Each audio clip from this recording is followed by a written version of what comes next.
Conexão são nossos grupos de relacionamento e cuidado. No Farol nós cremos que o discipulado acontece em grandes encontros, acontece individual e também em grupos menores como o de conexão, que se reúnem em algum lugar da cidade, nas casas ou numa cafeteria, onde as pessoas possam se reunir e ouvir sobre o Evangelho, compreender o seu lugar, o seu momento nessa grande história. Participe de um Conexão.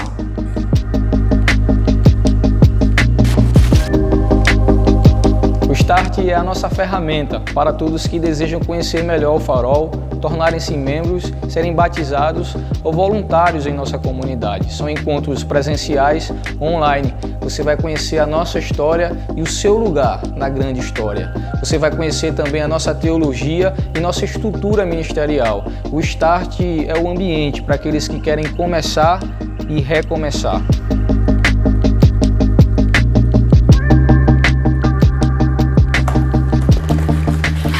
A nossa missão como igreja é o relacionamento da pessoa com Jesus, consigo mesmo e umas com as outras. Nós cremos que quando as pessoas são encontradas por Jesus, elas são transformadas. E pessoas transformadas transformam o mundo à sua volta. Essa é a nossa missão. Seja luz.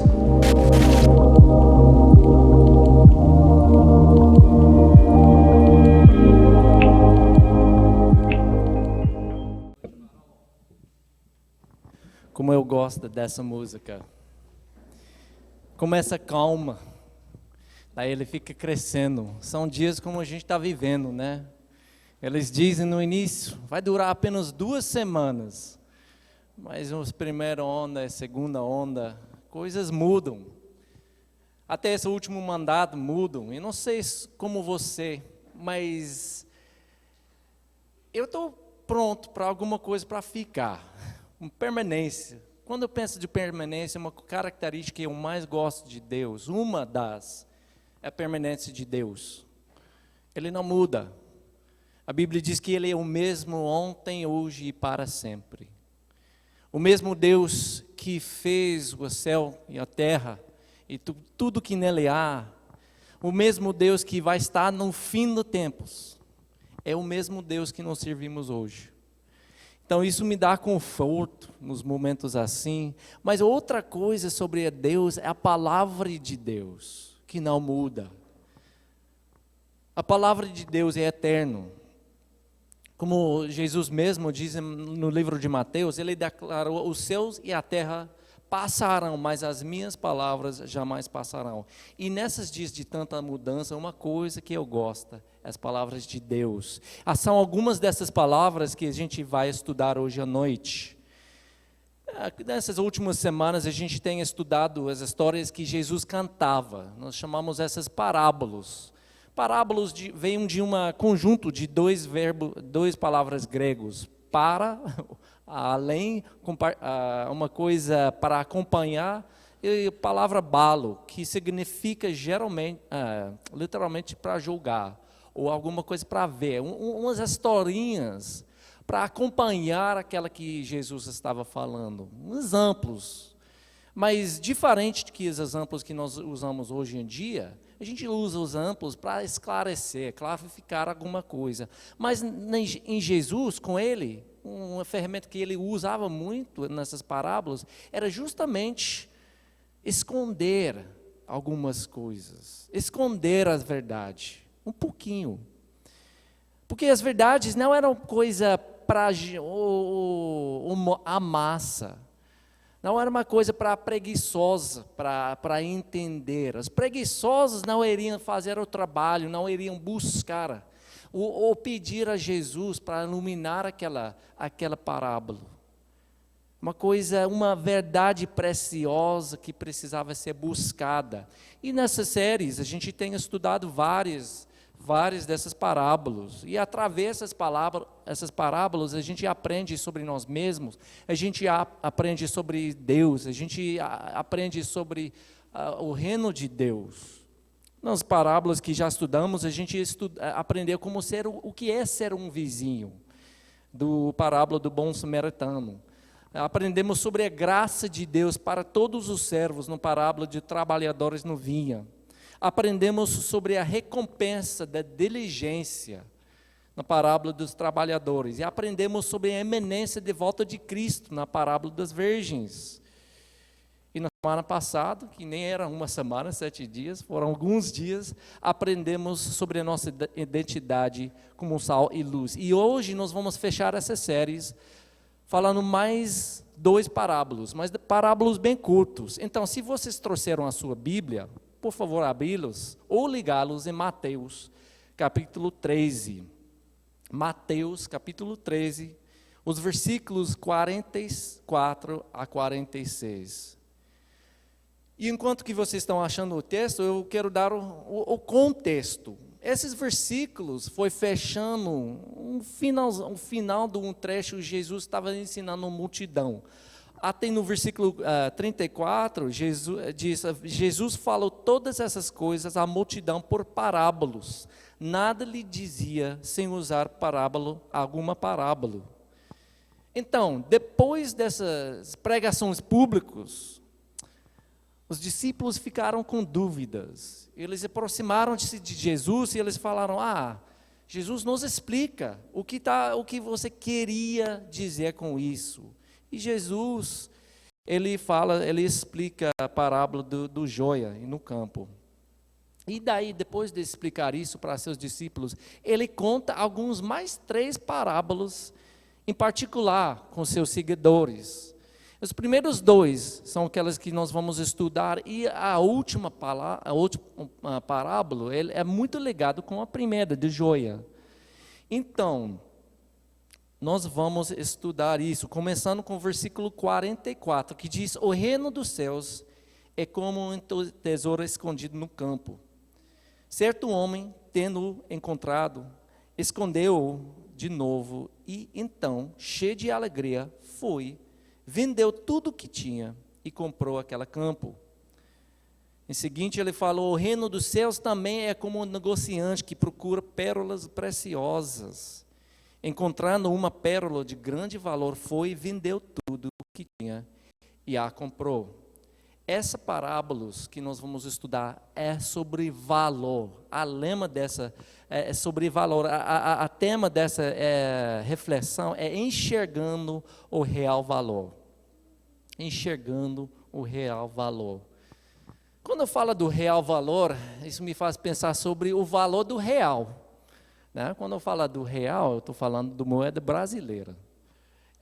Sendo estrangeiro, isso é uma coisa que me interessa muito. Porque eu recebo em dólar, né? Então, todo dia, o valor do dólar, o valor da moeda brasileira, o real, está mudando. Às vezes mais alto, às vezes mais baixo. Eu me lembro uma época que, quando a gente estava em Paraná, a dólar era muito baixo. A economia brasileira estava bombando, então a gente lutava para pagar as contas. Mas, ultimamente, o valor do dólar contra o real é muito bom. Então, tem sido bom para a gente. Mas, ainda, todo dia, eu olho no valor. O que é o câmbio de hoje? E no início, quando eu comecei isso, o que me interessava é só apenas o número. Hoje, o dólar vale tantos reais. Mas, passado um tempo, eu fiquei curioso saber o que deixava o real subir e descer. Eu notei algumas coisas. Por exemplo, quando o mercado americano está indo muito bom, o mercado mundial está indo muito bem, o valor do dólar ele cai. Mas quando acontece uma crise econômica nos Estados Unidos ou no mundo, o que acontece? Todo mundo fica com insegurança. Então, eles querem comprar uma moeda mais estável, então eles vão comprar o dólar. Então, eu fiquei notando que o câmbio do dia depende muito da economia. Mas não só isso, não só os mercados.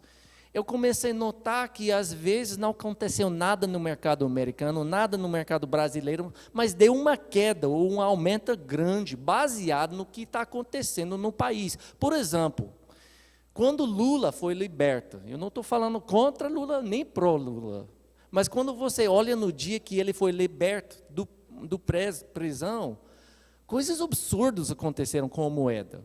O real deu uma queda, o dólar ficou mais valoroso. Então, comecei a notar que esse valor do real, do moeda, é uma coisa complicada, complexo. Ele envolve político, ele envolve protestos, ele envolve a percepção dos outros. Pois quando vocês têm pessoas que querem investir no país, no lugar, eles estão olhando na estabilidade do país. Então, eles estão querendo saber onde eles vão investir o seu dinheiro, que vai dar mais retorno, mais lucro.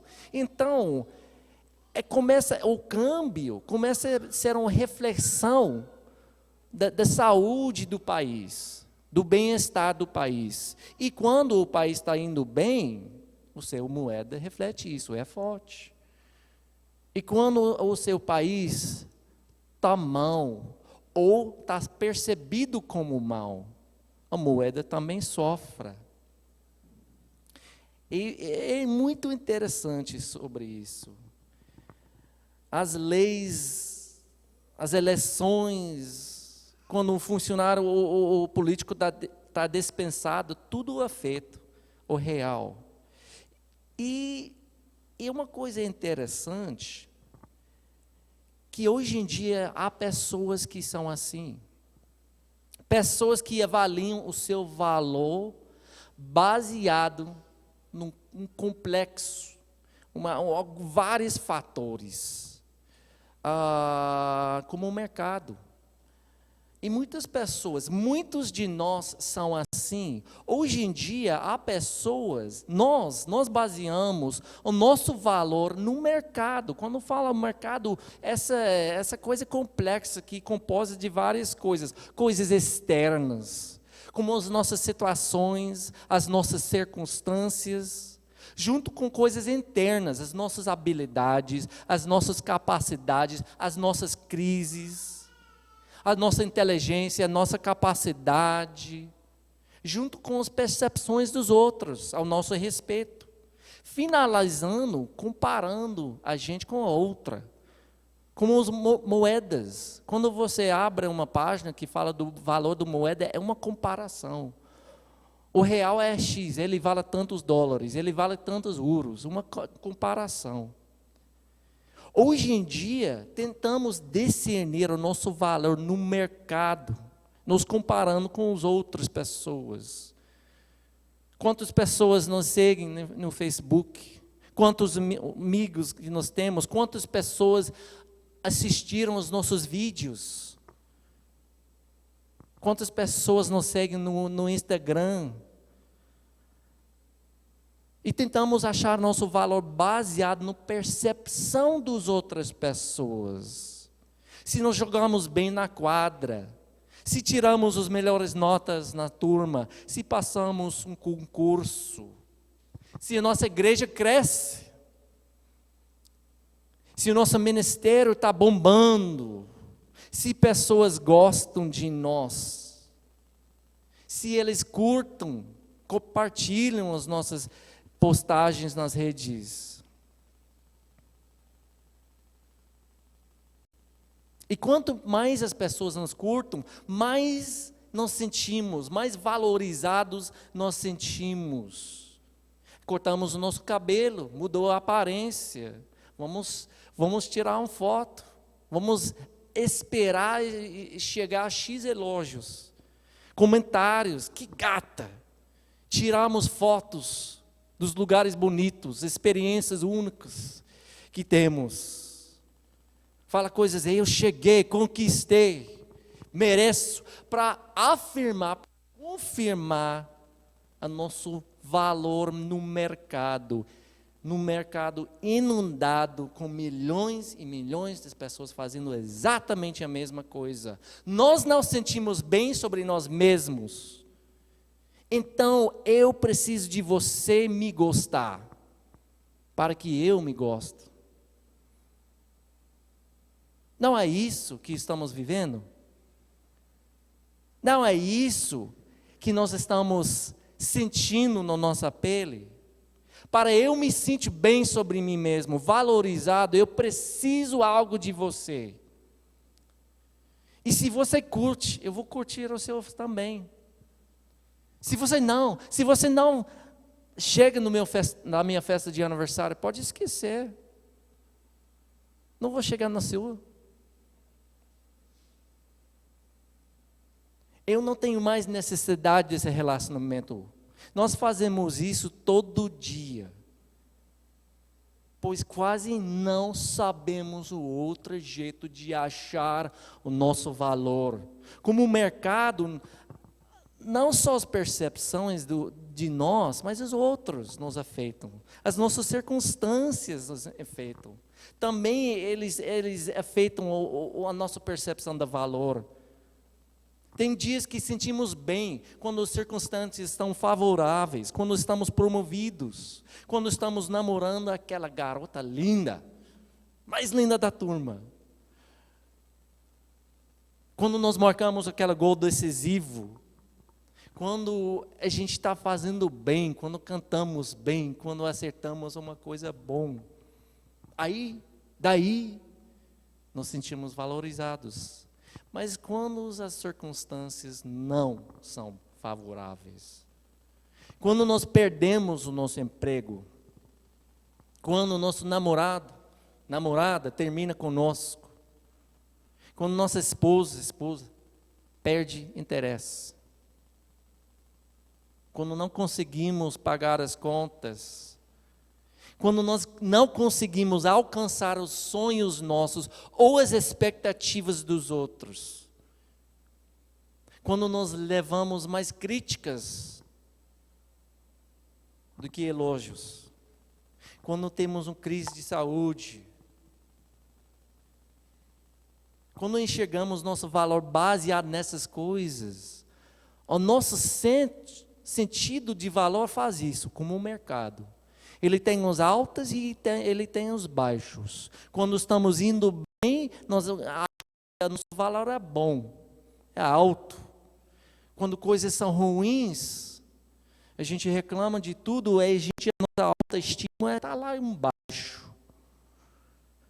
Nós seguimos esses altos e baixos, essas frustrações e percepção das outras, circunstâncias, opiniões das outras, tudo conjunto nessa coisa complexa que nós deixamos definir o nosso valor.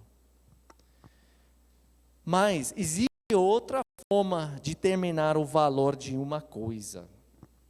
Quem me ensinou isso foi o meu pai.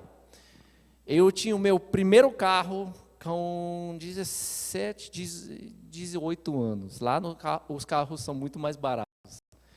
Então, eu comprei esse carro, janela quebrada, era estragada, e eu zelei para essa carro. Assim, eu passei cera, eu fiz toda a coisa, mas chegou a hora, quando o carro não estava prestando mais, sabe? Ele não estava tão confiável, ele era o 1980, Mercury Capri, cor de laranja, coisa bonita, gente. Sabia que eu precisava vender o carro, então eu zelei para aquele carro, ele ficou melhor que nunca, e eu fiquei mais ainda apaixonado pelo meu carro. Eu falei, pai, não sei como, o preço eu devo pedir, que preço que eu devo botar, eu não sei o valor desse carro, porque ele tem um valor emocional para mim. O meu pai falou o seguinte, esse é muito interessante, ele falou, seu carro vale o que outra pessoa está disposta a pagar por ele. Seu carro vale apenas o que outra pessoa está disposta a pagar por ele. Parece um mercado, mas não é.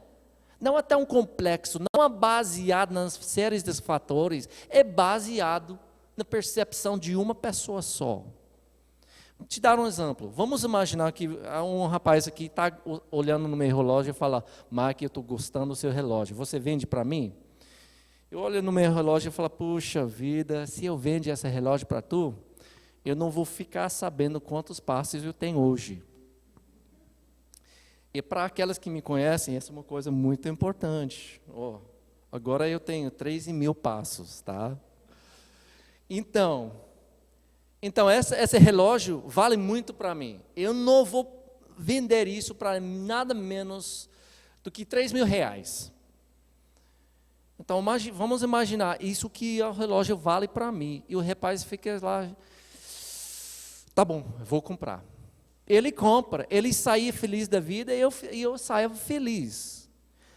O valor do mercado não é R$3.000, mas o valor do relógio era o quê? R$3.000. O valor da coisa é o que alguma pessoa está disposta a pagar por ele. Mas o que tudo isso tem a ver com a história de hoje? Bom, vamos voltar para o nosso texto, em que Jesus diz: o reino de céu é como um tesouro escondido no campo. Certo homem, tendo-o encontrado, escondeu-o de novo, e então, cheio de alegria, vendeu tudo o que tinha e comprou aquele campo. E se você estivesse com eu sempre pensei que essa era uma coisa de discípulo. Que como discípulos, os seguidores de Jesus, a gente está trocando as coisas, os prazeres desse mundo para algo que tem um valor, para alguma outra coisa que tem muito mais valor. Eu sempre, até 2 semanas atrás, eu sempre enxerguei essa parábola assim. E por isso eu fiquei preguiçoso. Não, você sabe como é. Você está lendo a Bíblia e você fala, já sei, você lê.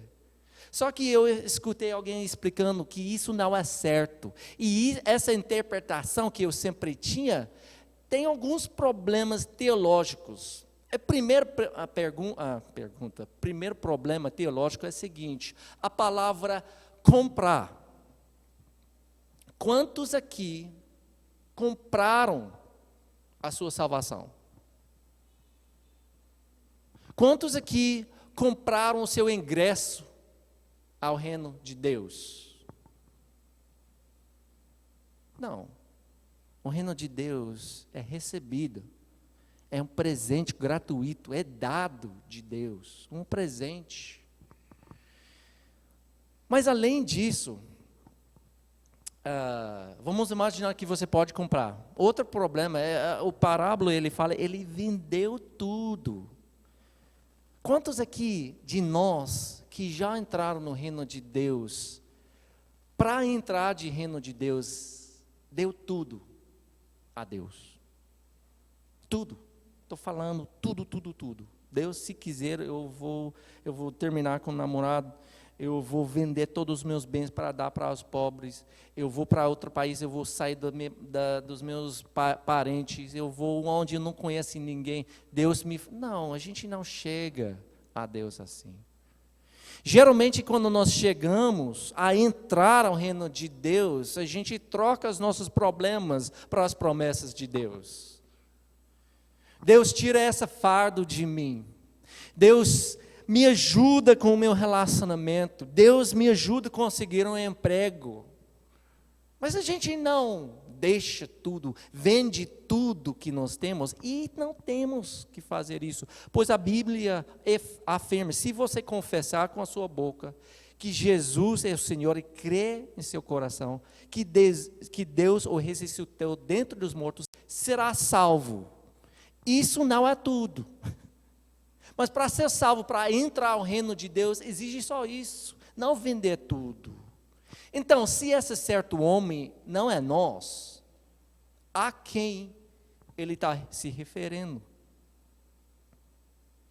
É Jesus. É Jesus que é esse homem que vendeu tudo para aquele tesouro escondido. É Jesus que vendeu tudo para aquela pérola preciosa.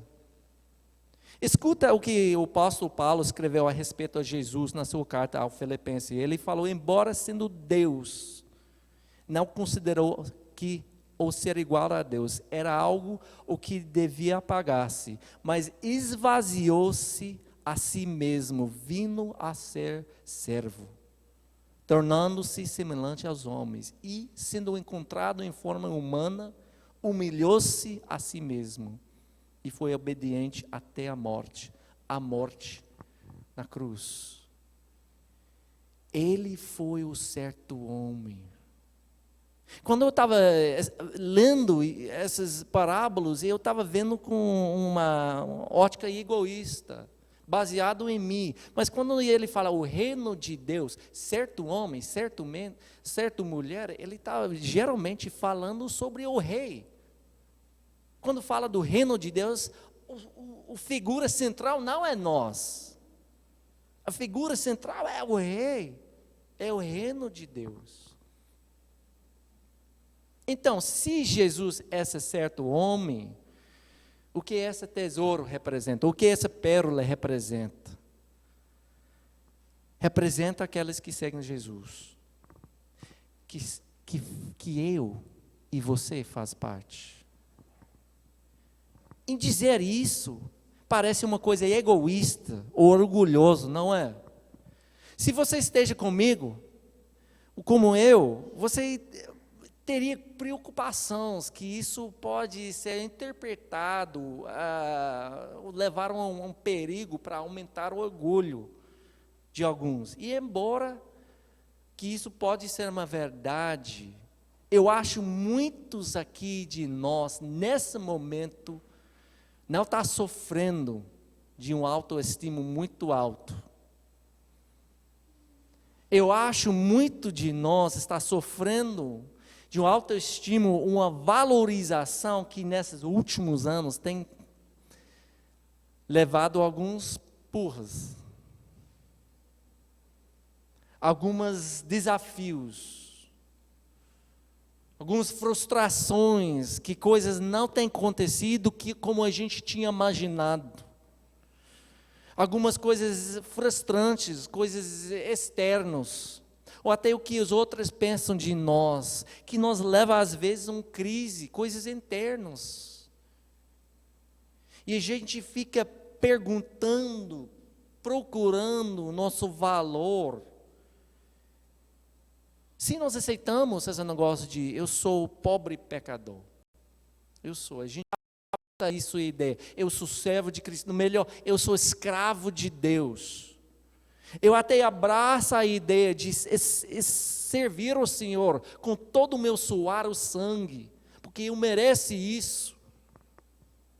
Mas ser amado, ser chamado preciosa de Deus, é diferente. Eu não sei nem tanto, nem tanto sei como isso sente. Mas se o valor de uma coisa é determinado pelo preço que alguém está disposto a pagar, o que é o fato que Jesus, o que diz que o fato que Jesus pagou tudo para nos salvar, diz sobre nosso valor? Pense um pouco sobre isso. Jesus pagou tudo para a gente, para seu povo, para a sua igreja. O que isso diz sobre o valor nos olhos de Jesus e de Deus, sobre essas pessoas, sobre a gente, sobre a sua igreja? Quando a gente sai falando mal de nós mesmos, fala mal de nossos irmãos, pensando mal da sua igreja, da noiva de Jesus, nós não estamos enxergando o valor do mesmo jeito que ele está enxergando. E quando nós não enxergamos o valor do jeito que a gente está errado, a gente está disposto a fazer muita coisa errada, interpretar as coisas. Te dar um exemplo. Quando eu estava mais jovem, eu namorava algumas meninas, e eu tinha o privilégio de namorar 3 meninas antes de Marla. E todas essas meninas terminaram comigo, todas, tá? E veja só, essas foram as meninas que falaram, eu quero namorar com você. Tinha outras meninas que nem queriam isso, né? Então, quando eu pedi Marla para me casar, eu fiquei feliz da vida. Graças a Deus, o Senhor cegou os olhos dela por algum tempo. Amém. O Senhor é misericordioso mesmo. Amém. E daí, depois que a gente noivou, eu escutei uma conversa entre a minha mãe e Marla. E a minha mãe perguntou a Marla, o que você veja nele? Falei, ué, você não, nem a minha mãe, nem você sabe o que é. Nem você acha que eu tenho esse valor, mas isso não é o que ela estava perguntando. Ela não estava perguntando, o que você acha nele? Ela, sendo mãe, sendo pessoa que me criou, que viu eu desde esse tamanho, estava querendo, perguntando a outra mulher, o que é que você veja no meu filho? Eu quero saber. Mas a minha percepção, a minha desvalorização de mim mesmo mudou tudo que eu tinha entendido daquela conversa. Quantos mais, quando nós olhamos na Bíblia, a gente enxerga os textos bíblicos, a gente enxerga as histórias bíblicas com esse mesmo olhar. E nós desprezamos aquele que Deus amou. E voltando ao texto, eu quero terminar com isso. O texto diz, e ele, pela alegria, ele falou, o texto diz, ele fez isso cheio de alegria. Você já imaginou Jesus fazendo isso cheio de alegria? Quando falando de Jesus, o autor de Hebreus escreveu, ele pela alegria que lhe for proposta, suportou a cruz. Você sabe quem compra com alegria? Aquele que está comprando na promoção. Você lembra na primeira onda da Covid, quando todo mundo estava em casa, eu estava falando, todo mundo, não só no Brasil, mas todo mundo parou. E de repente tinha mais gasolina, porque os carros não estavam andando, do que eles podem amenizar. Então eles estavam vendendo gasolina para 3 e pouco. Você lembra disso? Chegar no posto do combustível e abastecer deu uma alegria. Mas hoje não. Hoje dá uma agonia. Aquele que compra com alegria, compra convencido que é um bom negócio. Aquela pessoa que olha no LX e acha, puxa vida, essa coisa é roubada ou não? E quando ele olha lá, ele fala, vem com nota fiscal, ele para tudo, ele compra, ele saca dinheiro da caixa eletrônica, ele compra na hora. E ele sai falando, olha o que eu comprei, eu paguei isso. Essa é comprar com alegria. Você já pensou que Jesus pagou a dívida? Nos resgatou da escravidão, do pecado, com preço precioso do sangue dele mesmo. Com alegria, pensando que era um bom negócio. Pensa sobre isso. E como é que você sente sobre isso? Eu não estou querendo alimentar esse egoísmo, mas eu acho que muitos de nós não enxergamos o jeito que Deus enxerga a gente. Nós nos matamos para provar que somos alguma coisa. Quando é a cruz do Calvário, que comprovou não somente o amor de Deus, compromisso e amor de Jesus, mas também o nosso valor. Como seria a sua vida se isso fosse a base do seu valor? Que você não precisava mais botar no Instagram, você não precisava receber elogios de todo mundo. Como seria a sua base, a sua vida se o seu valor for 100% determinado naquela que Jesus viu?